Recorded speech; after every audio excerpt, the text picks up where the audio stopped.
Hello, friends. Surprise! This is a special episode of Heal Profoundly and Enduringly. And it's really special because Steph is here and she's one of my favorite humans on the entire planet.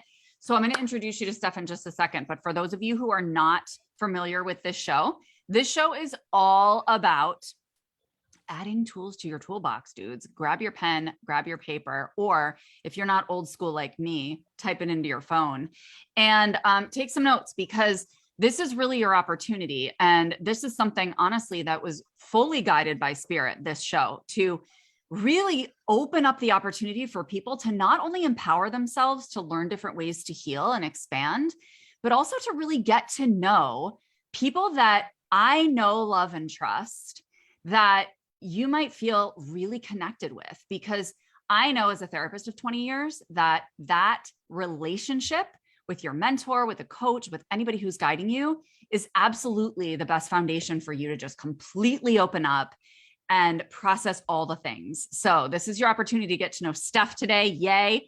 Steph Furo is a certified holistic life coach and Reiki Master, and it's her mission to guide others into knowing, loving, and honoring themselves. Her own journey of self-discovery began when she became a mother 6 years ago, which set her on a path of reclaiming her core self and letting go of the rest. Steph transitioned to this healing and coaching work from a 15-year career in human resources development when her soul spoke more loudly than the appeal of job security. So brave, my friend. She believes that we each have our own unique path to navigate, but that we share many of the same challenges as we do. So she is here to guide you in all the self-empowerment, my friends. We're going to be talking about keeping it simple today. So thank you for being here, Steph. I'm so excited. Me too. I just love chatting with you and spending time with you. So yeah. I always start this show with the same question, which is, what is that one thing that you feel is necessary to heal profoundly and enduringly? Oh, it's so hard to choose just one, right? But what I would say for beginning, it's, man, do you need a lot of courage? This is a courage-filled journey because it begins with knowing yourself. And I love this, the way Dr. Joe Dispenza describes this. Like it's like lighting a match in a dark room and you don't know what you're going to find. You don't know what you're going to find. You don't know what you're going to discover, but you have a sense that it might turn everything you know upside down. That, you know, the world as you know it might need to change, or something in your world as you know it might call for change. And that shit is scary. So I think that kept me away for years, even from my own journey of discovering myself and aligning with my core self more closely, because it was like, well, if like my life isn't perfect right now, then that means that I've failed, or I have made the wrong decisions along the way, or I should have done things differently. And I don't want to acknowledge that. So let's just keep trying to make this work. Let's just keep muscling through as it is. So I say there's a good dose of courage needed to begin and light that match and start that journey. And then you collect all kinds of other qualities and resources along the way. You absolutely do. And it's funny because I do see that people just shy away from spending time with themselves. They really do. And having that, like, even thinking about being in a dark room by yourself and lighting a match, some people are probably like, that feels daunting. You know what I mean? Because it's like, what am I going to uncover? And that's really about you not trusting yourself. You know what I mean? It's like, I don't trust that I'm going to be able to tolerate or integrate or make the most out of what comes forward. And the thing is that some of that negative shit, nothing's really negative, right? It's all just energy. But some of that stuff that comes forward that you label as negative can be uncomfortable. But guess what? That's a great thing, because that means it was at the surface ready to release. And then you get to witness what's underneath, which that's what gets illuminated. Like you're saying, like that's the magic. It's like you get to move to the other side, and there's something on the other side, but first you're moving through, and that can feel filled with pressure. Oh my gosh. I remember when I first did inner child work, and I had been somebody who'd been in therapy like off and on throughout her entire life. And I did inner child work and I was just like, I mean, I was just a sobbing mess, but it was so good. I mean, that helped me enormously. And what's so cool is like, I did that and then it's done. You know what I mean? Like, that doesn't mean that I never had to return to little components of it again, but like that whole shebang, it didn't carry that intensity, you know? Yeah. And then over time you learn like, oh, I'm strong. Oh, this is hard. And I can do it. I can hang in there for it. I can move through it. And then, well, then I think there's even this little bit of a healing high that comes like, okay, let's keep going. Let's do more and more. It's like running a marathon. Exactly. Yeah. Oh, and see, I love this too, because you're a perfect example of this where you just look, if you step back and look at the big picture, because we get so caught up in the details and of like, you know, where we are in terms of making progress and getting to this point and all of that. When you look at the big picture, it's like, look what we just read for you. You're in a 15-year stable career and you're like, no, I'm going to listen to my soul. Like, there is nothing braver. Like, that is so brave, you know, to just be like, goodbye. I have children and a family, and I'm going to do this because I know that this is what's meant for me, you know? And I will say, I feel like I have learned a lot of things the long, slow, hard way in my life. And I was 5 years into that career when I first heard the call, when my soul first whispered, there's something more for you. Start thinking beyond this career that you chose. And I'm like, no, because otherwise I wasted that time in college. Otherwise I wasted these first years of experience. And so what I did was supplement my career with all kinds of volunteering opportunities. I could consider myself like a professional volunteer as well, because I've had so many like really in-depth training for some of these really cool volunteer opportunities I had. But it was like, that's as far as I was able to stretch my mind at the time, that like, well, I can't change anything about what I'm doing or what I've already decided. So I'll just do more. I'll just try to add this in on the side and get my fill of connection or, you know, this deeper intimacy and purpose that I was looking for in my life. So it took a good 10 years to fully get there. But yeah, you know, it's all perfect how it did unfold. Yeah. And it's all perfect. And it's funny because it's like, see, you listen to the call, you started listening a little bit. And then once we open that door, it gets louder and louder. And it's just like, oh, being on the side doesn't feel like it's enough. You know what I mean? Yeah.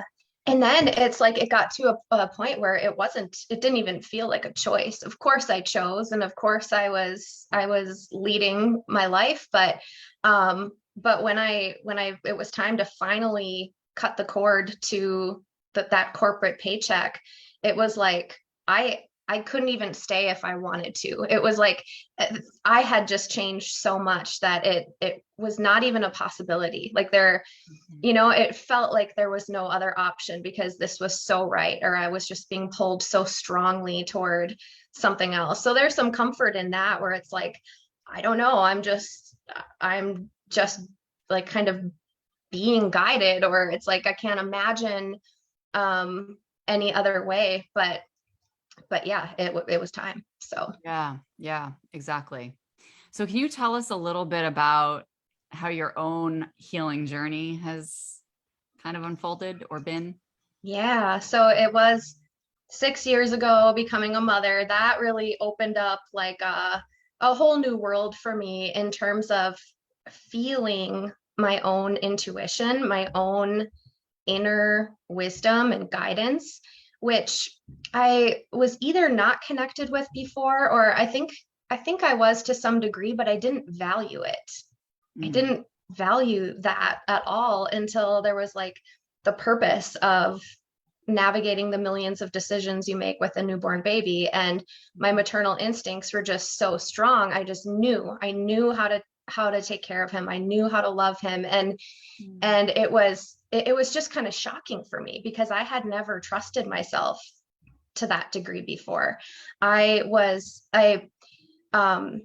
put much more priority on doing what other people thought I should do, and even thinking how they thought I should think about something and feeling how I should feel about something. And so that's where my attention was. It was like always looking outside of myself for the next right thing.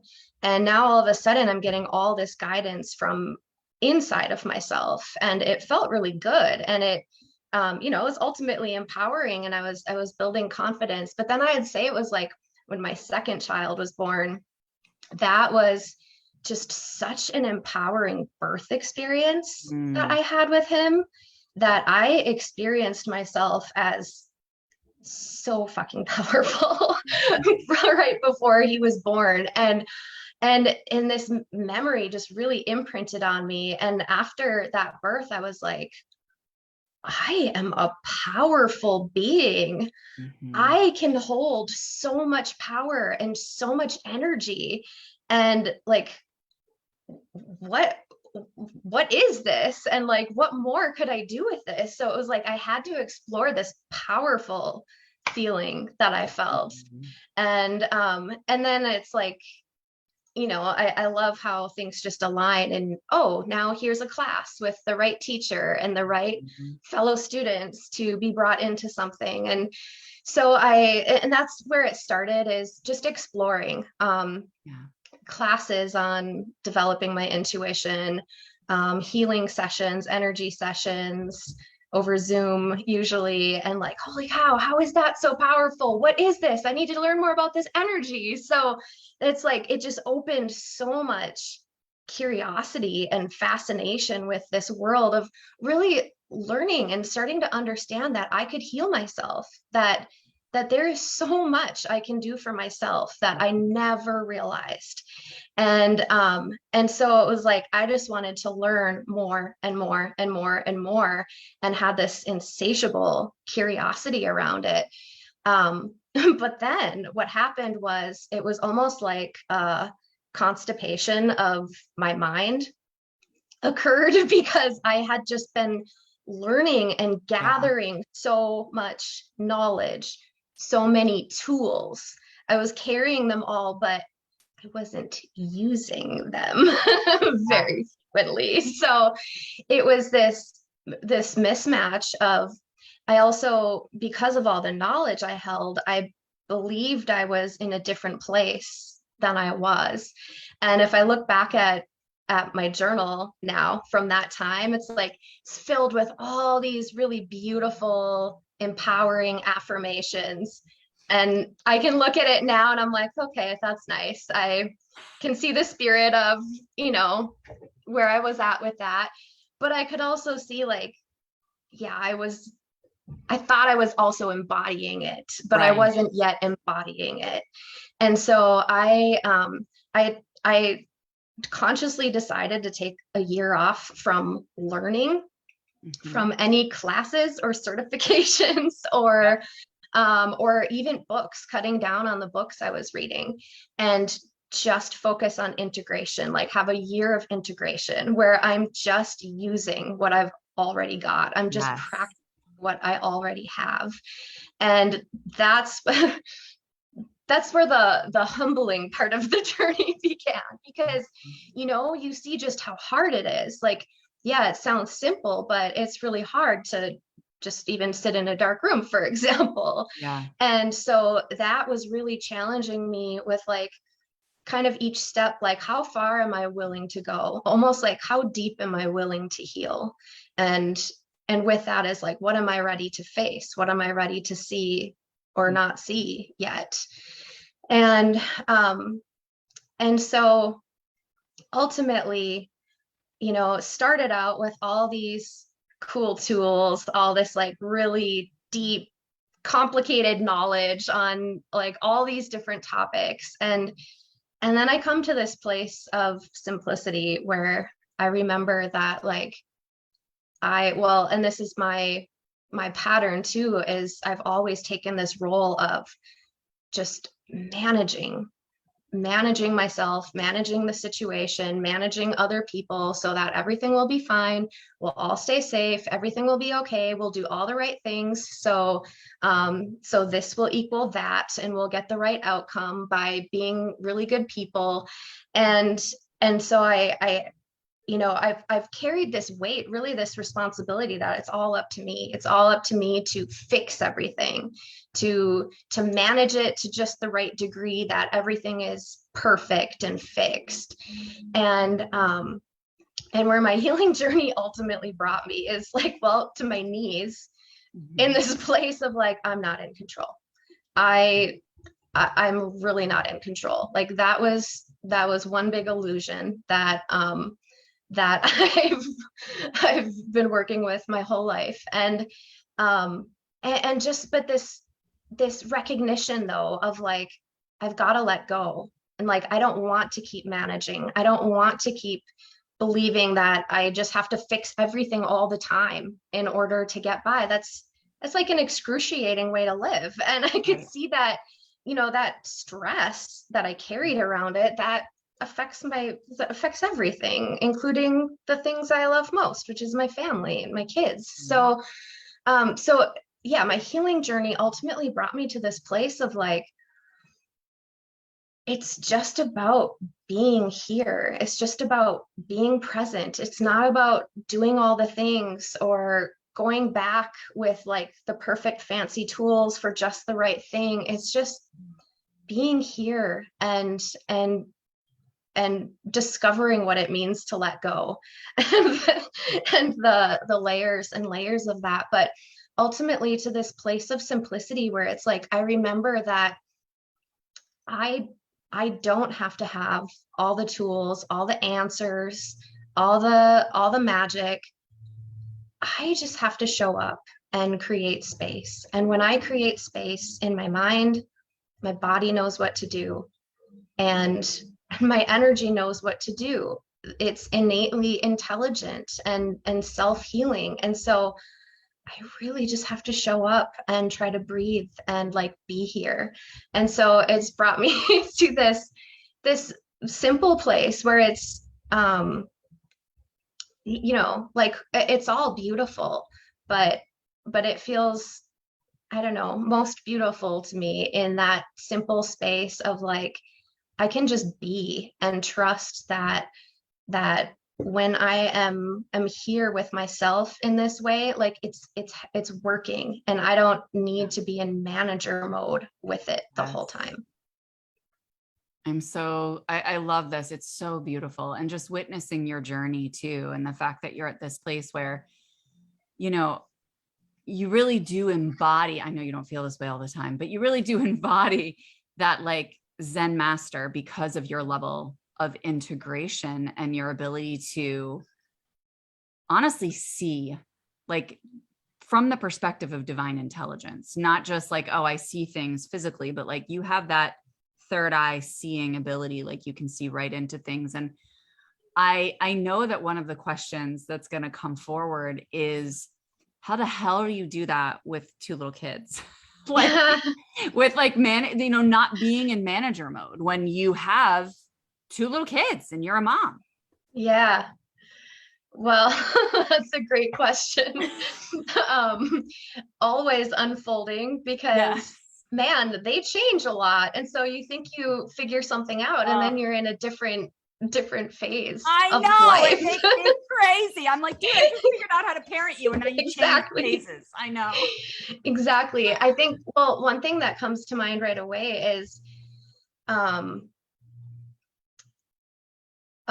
thankful I am for my husband, that I think like that strong partnership is key of being able to, especially once we're each on our own journey of like, I am taking responsibility for myself and coming together as really two healthy wholes. We can toggle things back and forth or rely on each other when we need. But I think that the biggest thing about like managing with kids, for example, is that before I would have pictured, like, the ideal scenario is that everything is pleasant at home. Like, we're all getting along, everyone's happy, everything's fine, we're all good. But and that's like, that's what I would manage for, right? I was managing for that outcome, that everybody's happy, everything's fine. And that's that, but that's just force. That's a forceful approach that ultimately goes against reality, because I'm not happy all the time. And in Right. fact, that was pretty it's a pretty hard expectation to live up to if you're expected to be perfectly pleasant all the time. And I certainly don't want to expect that of my children. So what I noticed is almost like this counterintuitive thing where managing less and just really like aiming to be present and to be in tune with the moment. And okay, this behavior might be really annoying or frustrating, but having the eyes in the moment to see underneath it or behind it, instead of just getting hooked on what's happening on the surface. It's like, in a way, it is almost messier.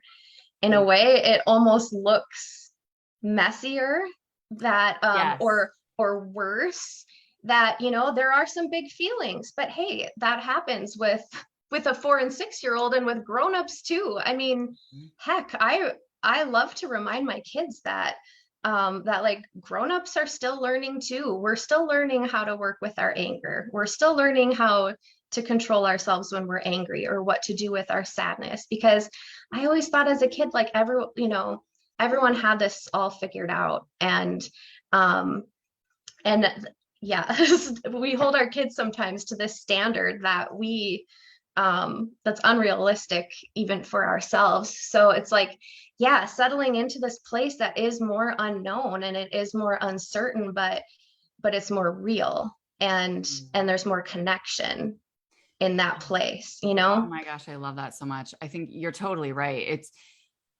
It allows that intimacy because everybody's so much more authentic. You know, they're not trying to act a certain way to please you. They're embodying them and knowing they'll be held through it, even if it's messy. And just like the warmth and the love and the comfort after that is complete is even deeper. I love that. That's really beautiful. And it's so beautiful to see them bring something back to you that you're like, oh my gosh, like, EFT tapping is something that's been a powerful tool for me in my healing journey. And when my kids are just overwhelmed or just in the heat of the moment, they enjoy tapping sometimes. They really just like the feeling, and they'll let me tap on their body while they're having this emotional experience. But then, you know, there was one day that I was just kind of down. My 4 year old came up to me and started tapping on my chest. And he said, I'm tapping some love into your chest right now. Or I'm tapping some love into your heart right now. Oh my gosh. I was just like, what a gift to see this. And you know, it's like, I'm certainly not perfect, but my greatest hope is that I am helping them, like giving them tools too, to be able to really navigate their own journeys and everything that's going to come their way with an empowered state of being. But I think what you're also reflecting to people is that really important concept, especially as a parent, of how much an act of service it is to lean back and take care of you and do your own healing and because that's what we get stuck in. It's like, well, that's selfish, and I need to spend time with them doing this, and I need to be available all the time, and da da da da da. Not that we're not available to our children, but it's getting up earlier and taking those moments for you, or telling your children, hey, you know what? Mommy needs some, I always say, me, myself time. I used to watch a show that it was like bread and jam for Frances. And this was with my oldest, and when she was little, and she used to say, I need some me myself time. And I was like, I love that. And so we still use that to this day. It's like a mommy needs some me myself time, you know?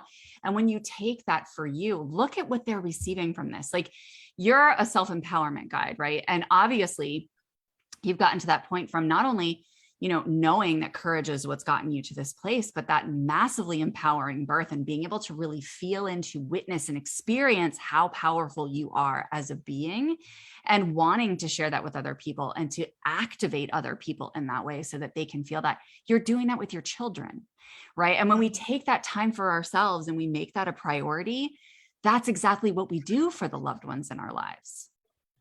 And it is so hard because it does go against all the, oh, but a good mom is always there. She's always available. She's always entertaining them and playing with them and, or cooking all the meals for them. And there was a phase where my husband was doing like a lot of that stuff because I just needed so much time. I needed a lot of space, and I don't need that much space anymore, which feels good. It feels like, okay, I can just kind of wrap this into real, just normal life more and more.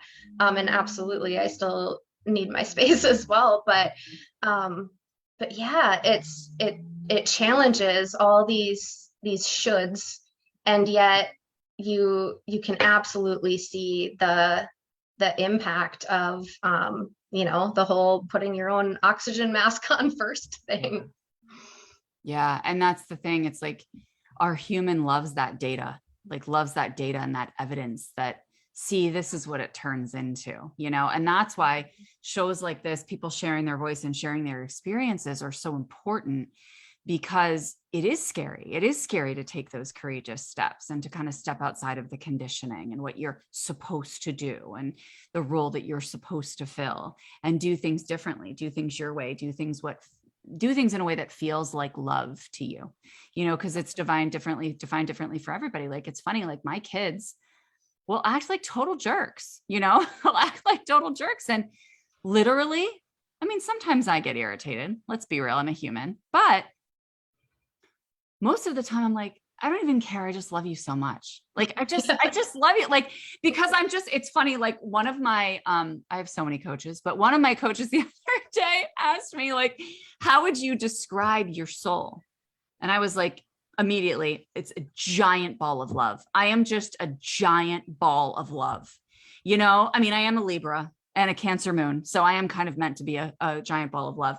But it's funny because it's true. Like, no matter what happens around me, I can always be like, oh, I just love you so much. It doesn't fucking matter. Like, none of it matters, you know? And, some people I think would think that, like you said, it can look messy. It can look worse that way, because it's like, well, you're just kind of like allowing the chaos, or you're dismissing, or you're dismissing it. You know what I mean? Yeah. Not at all. I'm focusing on what's underneath it, which is that this person's a totally loving being with loving intentions. They're just being a human. They need to have a tantrum. Whatever. I know who they are. I have total faith that they're going to get through it, that we're going to get through it, and that we're going to be stronger on the other side. Right. And you cannot hold that level of love and compassion for your children or anyone else if you don't have that for yourself first. And that is where that is exactly why it matters that you take that time for yourself and that you give yourself that space for your own healing, because that's where you gain the connection with yourself that allows you to offer that to other people. And that is like, it's like just being able to love to a new depth.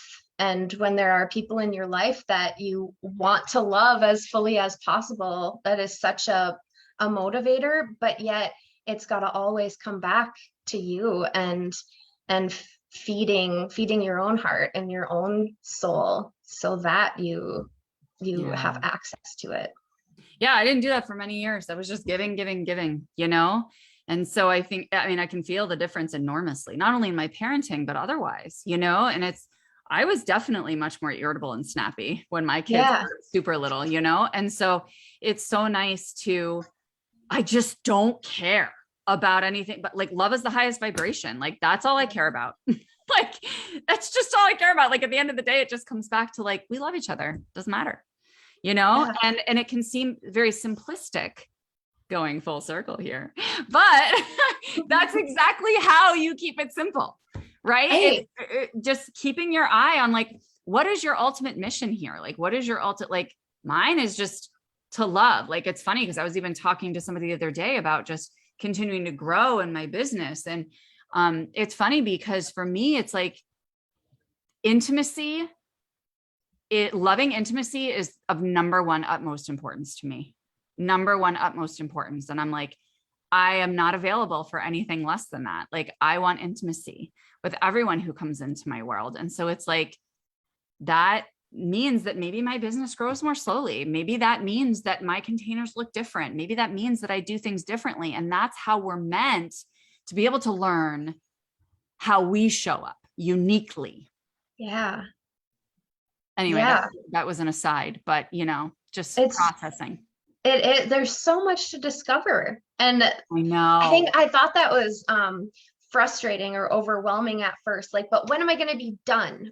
Just show me the map with the arrival point so I can get there and put my feet up. But it's like, how cool is it that there's more and more and more to discover, and that like, you know, of course, like new challenges can come into your life and throw you off center, but like it just also like gets better and better the more intimately you know yourself and can live in a way that feels good, you know, where you're ditching more and more of the shoulds or the Yeah. supposed to's, and you're making your own way, you're finding your own path. Mm-hmm. Yeah. And that's what's so cool about like conversations like this, because you're able to say like, it's not like it's been smooth sailing for either of us the entire time, you know, but it's that, and that we're continually in that space of uncovering new layers of who we are and continually in that space, but not with making it our job where like all we do is heal. And, you know, because that also gives you that message that you're deficient in some way, you know? So that's why I love that you're coming from that space of courage, empowerment, finding your own way and making it really unique to each person. So don't you have a program coming up? Yes, I'm so excited. In August, I have a body love program that's launching. It's a month. It's just weekly sessions, but it's ultimately like a really lovely self-love immersion. And we're just using the body to get there, because as we've been talking about, it's you know, it's one thing to have it here, but you to bring it into, to work it through your body and to experience something, that's what makes it real, and that's what makes it last. And so we're going to use some really gentle movements, some yoga and qigong type modalities to connect beautifully with our bodies while we're in this space of self-exploration, self-discovery, and just loving what we're finding, kind of like gathering and embracing more parts of yourself. And it's like I you know, like the only way out of is through, and the way through is with love. So it's like just moving through these different things will uncover with love, and coming to the other side, which I believe is a place that's stronger, but also more soft. It's like where you get this strength, but also this softness with yourself and with others.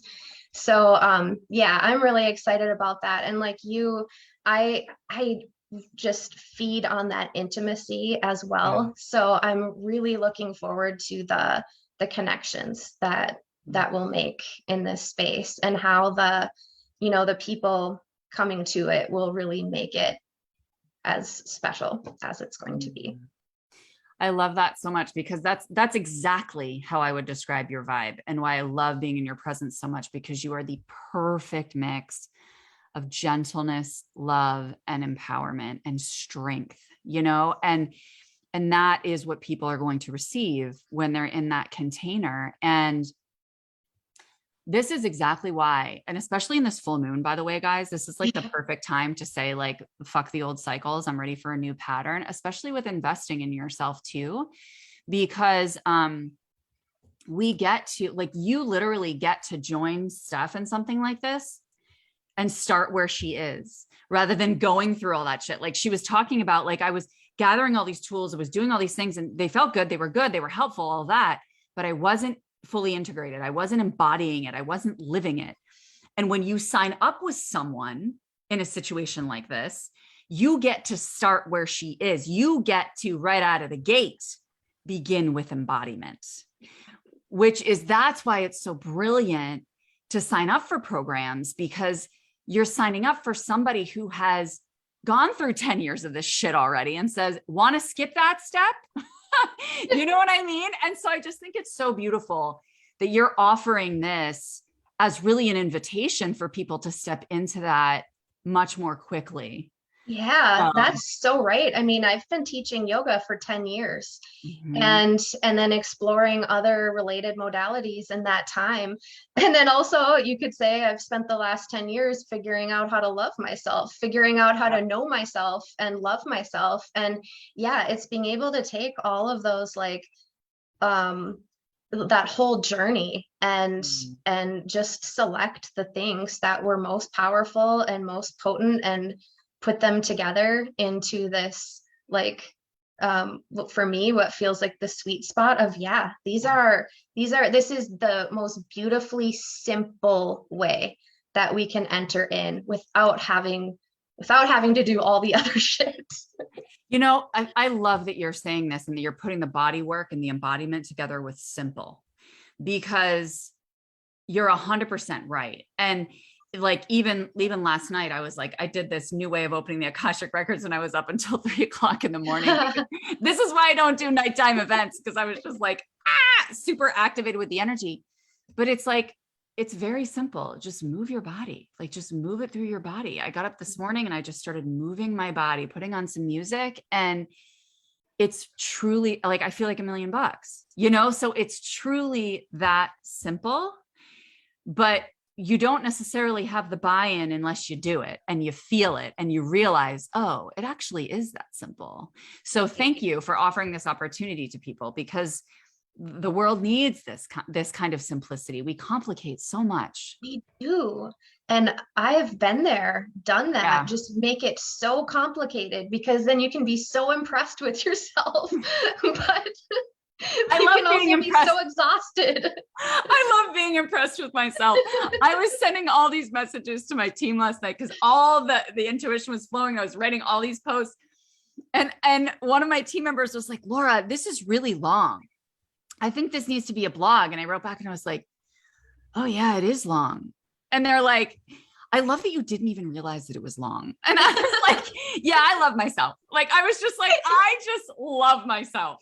That's how I operate. And I love it, you know? And so to be able to respond to everything with that kind of love for yourself and intimacy that's where we want you to get people. So we dropped the link to Steph's course. Check it out. It's right on our website. You can click away, read about it. And honestly, just reach out and have a conversation with her. She's a human. She'll chat with you. You can take advantage of the gentle and empowering, loving energy that I always enjoy when I talk to Steph. But what's the best place that people can message you if they want to just like chat and ask questions and connect?